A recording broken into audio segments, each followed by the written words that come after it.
object's velocity at the highest point of projectile path will be। Highest point पर उसकी velocity पूछिए, projectile क्या है। तो पहले प्रोजेक्टाइल मोशन देखे। प्रोजेक्टाइल मोशन जब किसी ऑब्जेक्ट को ग्राउंड से किसी एंगल के साथ बेटा जब थ्रो किया जाता है विद सम इनिशियल वेलोसिटी, तो उसका जो पाथ है वो प्रोजेक्टाइल का पाथ होता है। तो इसका जो हाईएस्ट पॉइंट है, जो इन्होंने कहा है कि हाईएस्ट पॉइंट है जहां ये मैक्सिमम हाइट लेगा, वो ये पॉइंट है बेटा, ये that is the maximum height. Highest point पर इसकी वेलोसिटी हमसे पूछिए कि इसकी वेलोसिटी कितनी होगी। यहाँ पर इसके पास वेलोसिटी आगे होती है बेटा u cos थीटा, और एक जो वर्टिकल वेलोसिटी से ऊपर की तरफ ले जाती है वो है u sin theta. Vertical velocity में एक एक्सेलरेशन है ग्रेविटी जिसकी वजह से चेंज होती है, लेकिन हॉरिजॉन्टल वेलोसिटी में कोई चेंज नहीं होता। हॉरिजॉन्टल एक्सेलरेशन क्या होता है बेटा प्रोजेक्टाइल मोशन में, zero.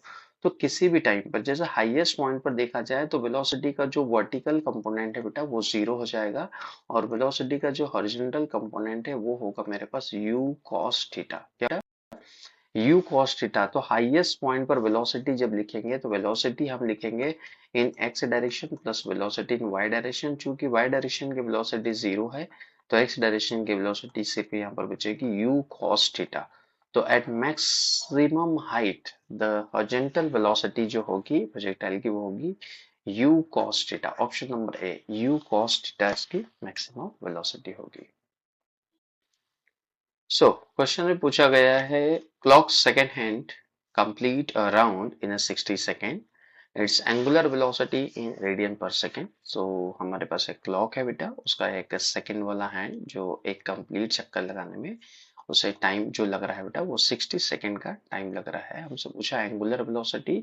So angular velocity is simply angular displacement upon में टाइम। एंगुलर डिस्प्लेसमेंट यानी कि एक कंप्लीट रोटेशन जब ये लगाएगा कितने रेडियन घूम चुका होगा बेटा, एक रोटेशन होता है 2 पाई रेडियन का, है ना, 360। एक कंप्लीट रोटेशन मतलब 2 पाई रेडियन, और इसको 2 पाई रेडियन घूमने में जो टाइम लग रहा है वो है 60। तो our answer is 2 pi by 60 radian per second, that is angular velocity जिससे वो घूम रहा है ना। पाई बाय 30, वैसे इसका आंसर है पाई बाय 2 से 60 काटो, पाई बाय 30 रेडियन के एंगल से वो घूमता है। तो पाई बाय 30 तो नहीं दिया पर इन्होंने 2 by 60, option number B direct दिया है, option B is the correct.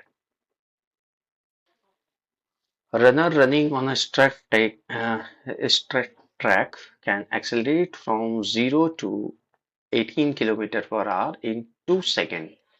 Then the average acceleration will be। acceleration पूछा है, acceleration is what? acceleration is change in velocity upon time या rate of change of velocity, यानी कि हमें change in velocity upon में time करना है जिससे हमें acceleration find हो जाए।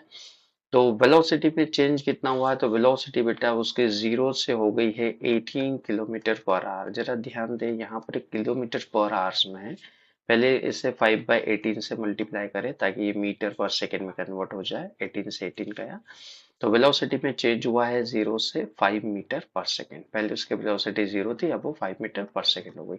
तो चेंज कितना हुआ, 5 माइनस 0 चेंज आया, वेलोसिटी में चेंज आया है 5 अपॉन में इस चेंज को आने में टाइम कितना लगा, तो टाइम लगा बेटा 2 सेकेंड।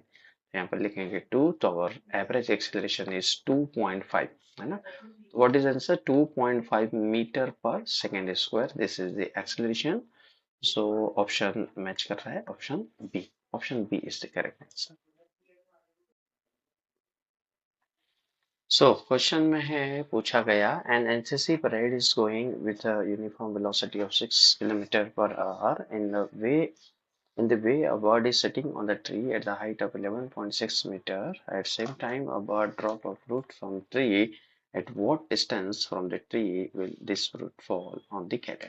सो मैंने यहाँ पर कुछ नेसेसरी इंफॉर्मेशन पहले से ले ली है। जैसे मेरे पास एक पेड़ है और पेड़ पे बर्ड है, और जो बर्ड है बेटा उसकी जो हाइट यहाँ से देखे रखी है वो 11.6 मीटर है।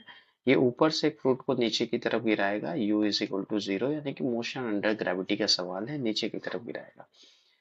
तो जितनी देर में ये नीचे आएगा उतनी देर में ये परेड 6 मीटर पर सेकेंड है, क्योंकि किलोमीटर पर आवर में दिया था, तो first convert in metre per second.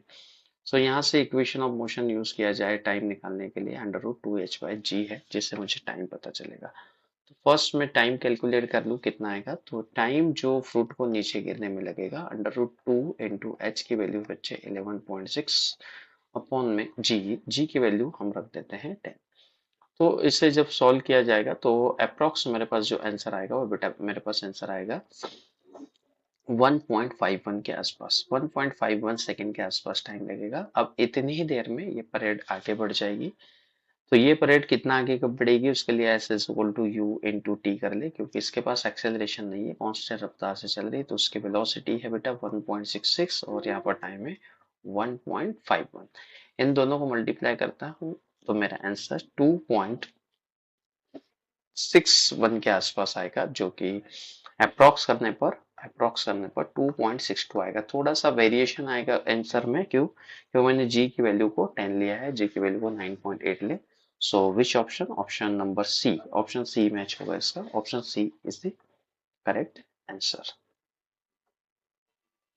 If the angular momentum of a rotating object is increased by 200%, then kinetic energy will increase by.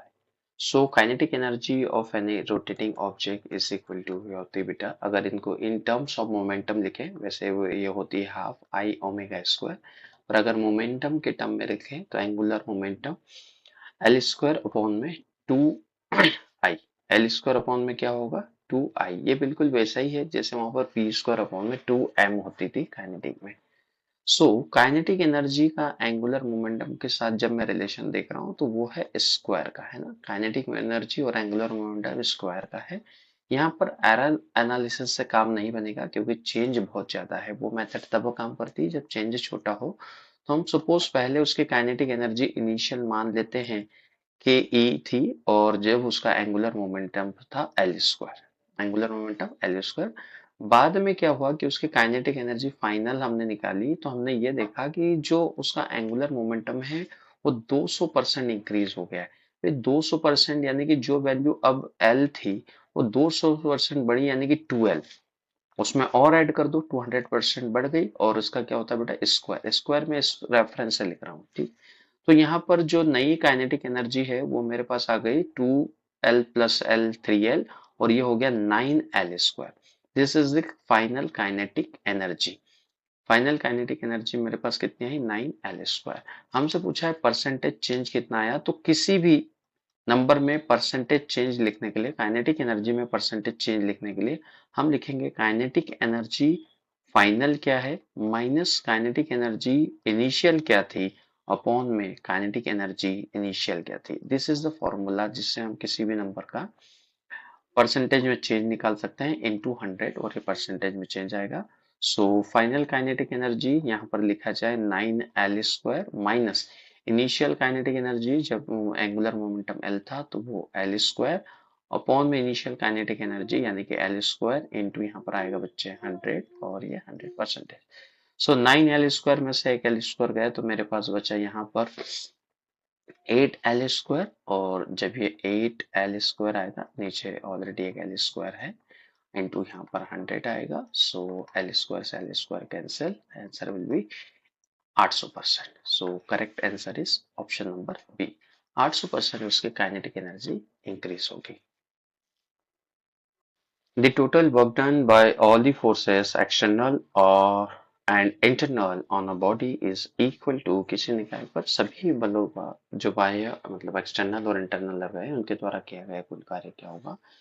Change in total energy, change in kinetic energy, change in potential energy, and option D is none of the given option. So अगर हम work energy theorem जानते हैं बेटा, तो work energy theorem क्या कहती है कि work done by all the forces, work done by all the forces, सारे फोर्सेस जो भी हो, इंटरनल हो, एक्सटर्नल हो, कंजर्वेटिव हो, नॉन कंजर्वेटिव हो, जो भी फोर्स हो, सेंट्रीपिटल फोर्स हो, फ्रिक्शन फोर्स हो, उन सबका वर्क डन जो होता है वो एक ही चीज के बराबर होता है, change in kinetic energy, change in kinetic energy.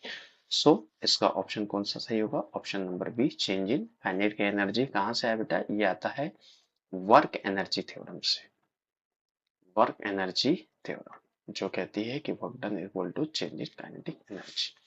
Option B is the correct.